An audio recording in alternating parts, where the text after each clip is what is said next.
ನಮಸ್ಕಾರ ರೀ ಎಲ್ರಿಗೂ. ಇವತ್ತು ನಮ್ಮ ಮನೇಲಿ ನನಗೆ ದಿಢೀರ್ ಅಂತ ಸುಸ್ಲ ಮಾಡಕ್ಕೆ ಹಚ್ಬಿಟ್ರಿ. ಹೋಗ್ಲಿ ಬಿಡಪ್ಪ ಅಂತ ನಾನು 10 ನಿಮಿಷ ಅಲ್ಲಿ ಮಾಡಿಕೊಟ್ಟೆ ನೋಡ್ರಿ.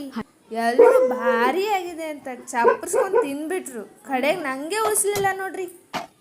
ಹೇಗೆ ಮಾಡಿದ್ದೀನಿ ಅಂತ ರೆಸಿಪಿ ಹೇಳ್ತೀನಿ ಬನ್ನಿರಿ.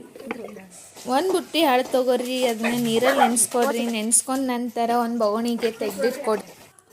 ಒಂದು ಕಡಾಯಲ್ಲಿ ಸ್ವಲ್ಪ ಎಣ್ಣೆ ಹಾಕ್ಕೊಂಡು ಅದಕ್ಕೆ ಸಾಸಿವೆ, ಜೀರಿಗೆ ಮತ್ತು ಶೇಂಗಾ ಹಾಕ್ಕೊಂಡು ಅದಕ್ಕೆ ನಂತರ ಮೆಣಸು ಹಾಕ್ಕೊಂಡು ಚೆನ್ನಾಗಿ ಹುರಿಯಿರಿ. ಹಾಗೆ ಉಳ್ಳಾಗಡ್ಡಿ ಹಾಕ್ಕೊಂಡು ಕೆಂಪು ಬಣ್ಣ ಬರೋವರೆಗೂ ಹುರ್ಕೊಳ್ಳಿ.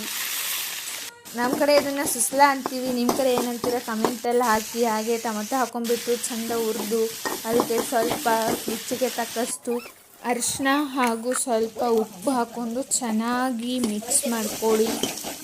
ಮಿಕ್ಸ್ ಆದ ನಂತರ ಹಾಗೆ ಅದಕ್ಕೆ ಅಳು ಸೇರಿಸ್ಕೊಂಡ್ಬಿಟ್ಟು ಚೆನ್ನಾಗಿ ಮಿಕ್ಸ್ ಮಾಡ್ಕೊಳ್ಳಿ. ಇದೇ ಗ್ಯಾಪಲ್ಲಿ ಒಂದು ಒಗಟು ಹೇಳ್ತೀನಿ ಕೇಳಿ.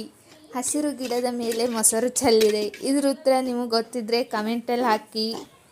ಮಿಕ್ಸ್ ಮಾಡಿದ ನಂತರ ಹಾಗೆ ಕೊನೆಗೆ ಒಂದು ಸ್ವಲ್ಪ ಕೊತ್ತಂಬರಿ ಹಾಕ್ಕೊಂಬಿಡಿ. ಹಾಕಿದ ನಂತರ ಎಲ್ರಿಗೂ ಹಾಕ್ಕೊಟ್ಬಿಡ್ರಿ. ಟೇಸ್ಟ್ ಹೇಗಿದೆ ಅಂತ ಕೇಳಿ ನೋಡಿರಿ. ಚೆನ್ನಾಗಾಗಿದ್ದರೆ ಫಾಲೋ ಮಾಡಿ, ಲೈಕ್ ಮಾಡಿ, ಸಬ್ಸ್ಕ್ರೈಬ್ ಮಾಡಿ.